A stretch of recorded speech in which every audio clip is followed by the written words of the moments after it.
Aujourd'hui, je vais vous raconter une légende qui fait partie du Mahabharata dont on a déjà parlé, qui est le livre des Védas en Inde. Il y a des siècles, en Inde, des royaumes entiers se préparèrent à la guerre. Le Mahabharata raconte cette bataille, la grande guerre entre cousins et alliés, pour le trône, pour la justice, pour l'honneur. Mais au cœur de cette histoire, il y a un guerrier nommé Arjuna. Et sa véritable bataille n'était pas contre ses ennemis, sur le champ de Kurukshetra. Quand il leva son arc, il regarda autour de lui. Il vit ses frères, ses amis, ses maîtres. Et la peur, la confusion et le doute l'envahirent. Comment pouvait-il frapper ceux qu'il aimait? Comment pouvait-il choisir entre devoir et compassion, entre loyauté et justice? Alors, il s'arrêta, tremblant, au milieu du champ de bataille. C'est là que Krishna, son guide et ami, lui parla. Il lui montra que le vrai champ de bataille n'était pas dehors, mais en lui.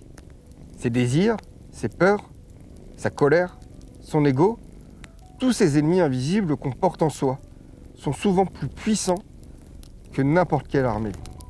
La guerre, lui dit Krishna, c'est d'abord de comprendre qui tu es, ce que tu défends et comment agir avec droiture malgré la peur et le doute.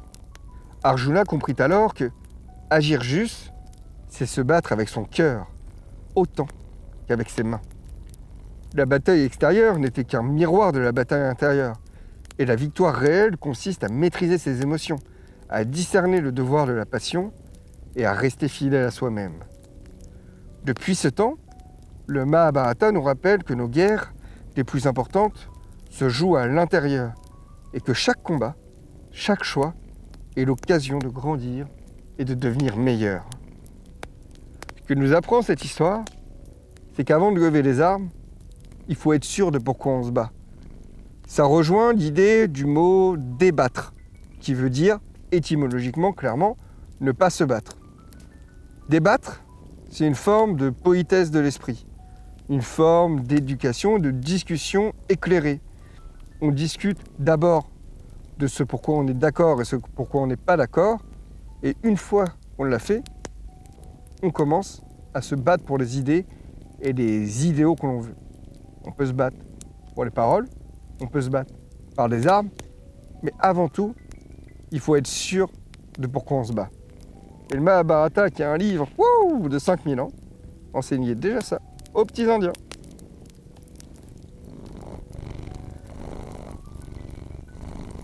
Qu'est-ce que c'est? Quelque chose. Il y a quelque chose. Faut que je m'inquiète.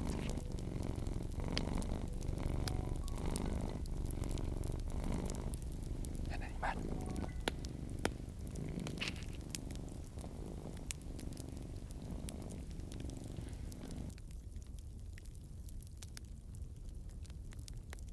Bon, je raconte une petite histoire à mon chat.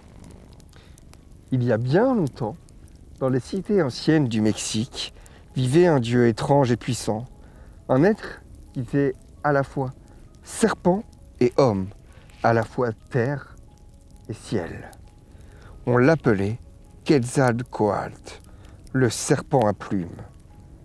Quetzalcoatl enseignait aux hommes le savoir et la sagesse, l'écriture, l'agriculture, l'astronomie, l'art de vivre en paix et en harmonie.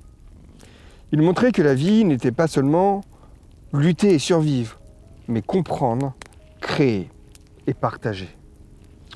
Sous son souffle, les hommes apprirent à observer des étoiles, à cultiver la terre avec respect et à élever leurs esprits. Mais comme dans toute légende, le pouvoir attire la jalousie. D'autres dieux, envieux de sa lumière, l'ont trahi, et Quetzalcoatl fut contraint de quitter les hommes, disparaissant vers l'est, là où le soleil se lève. Avant de partir, il fit une promesse. Il reviendrait un jour, et avec lui, le savoir perdu et la lumière pour guider ceux qui cherchent. Depuis ce temps, le peuple mexicain attend, observe les signes, scrute le ciel et les étoiles, et transmet l'histoire de Quetzalcoatl. Chaque symbole, chaque constellation, chaque cycle de vie rappelle la présence du serpent ailé et son message. La connaissance est un trésor à retrouver et la sagesse doit toujours être partagée. Car comme une flamme, lorsqu'il se partage, il grandit. Ainsi, Quetzalcoatl n'est pas seulement un dieu ancien, il est aussi une promesse, un souffle de lumière qui traverse le temps pour nous rappeler que le savoir perdu peut toujours revenir à ceux qui savent chercher. Alors, t'as aimé? Ouais, il s'en fout.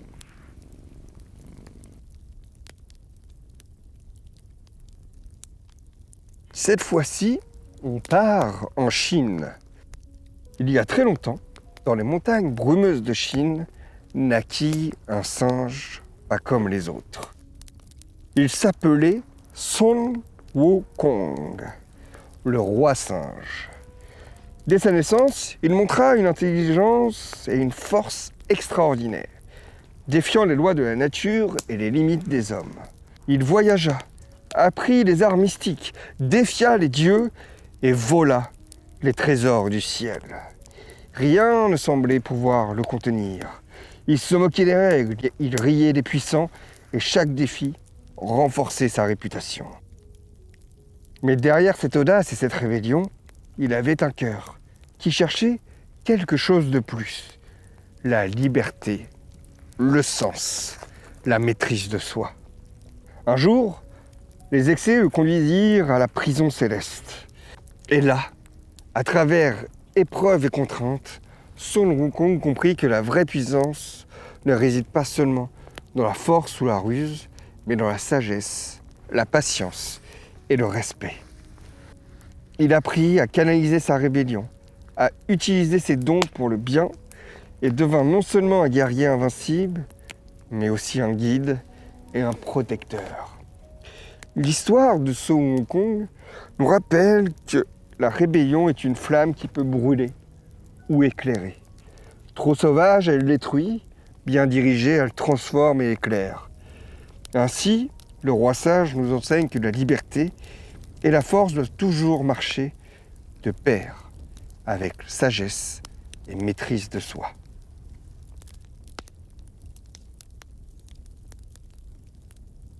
Petite légende sumérienne aujourd'hui. Il y a très longtemps, dans les cités anciennes de Sumer, vivait un roi nommé Gilgamesh. 2 tiers dieu, 1 tiers homme, puissant et redouté, il régnait sur Uruk avec force et orgueil. Mais malgré tout son pouvoir, malgré tous ses trésors et sa gloire, il était terrifié par une chose, la mort. Un jour, son ami Enkidu mourut, et Gilgamesh sentit pour la première fois la peur profonde et froide qui frappe tous les hommes, la fin de la vie, l'oubli, le néant. Alors, il décida de partir en quête de l'immortalité, parcourut les montagnes, les forêts, les mers, défiant monstres et dieux, cherchant la plante qui pourrait le sauver de sa plus grande peur. Il la trouva enfin, fragile et lumineuse, mais avant qu'il ne puisse en profiter, un serpent la dévora et l'immortalité lui échappa. Gilgamesh comprit alors une vérité ancienne. La vie n'est pas dans l'éternité, mais dans ce que nous faisons de notre temps. Nos exploits, nos amitiés, notre courage et notre sagesse. Voilà ce qui survit. Voilà ce qui transforme la peur de mourir en force de vivre. Depuis ce temps, l'histoire de Gilgamesh nous rappelle que la mort est humaine, mais que notre vraie quête n'est pas de défier la fin. Elle est de remplir chaque jour de sens, d'aimer, d'apprendre, de bâtir, de laisser des traces qui dépassent notre existence. Et même si nous mourons, le souvenir de nos actes, de nos passages, continue de voyager plus loin que nous ne pourrions jamais rêver. Coucou toi, tu m'as fait peur? Donc c'est rigolo, hein? Elle a 5000 ans, cette histoire. Et comme vous voyez, elle attire les animaux. Est-ce que c'est un symbole de l'univers? Tu vas bien? Est-ce que vous connaissez cette histoire? Elle est un petit peu plus détaillée hein, normalement, où entre guillemets il va plonger dans un lac pour récupérer la fleur, il la sort et en fait le temps de sortir de l'eau, le serpent la mange. Bon, c'est des détails en fait, l'important c'est vraiment que la quête de l'immortalité était déjà présente du coup il y a plus de 7000 ans, parce que Sumer il me semble que c'était en moins 5000 en Mésopotamie. Et c'est un mythe de mortalité, c'est encore une question qui aujourd'hui titille beaucoup d'humains parce que la fin arrive. Mais scientifiquement, peut-être que la fin est en train de disparaître. Mais ça on en parlera plus tard.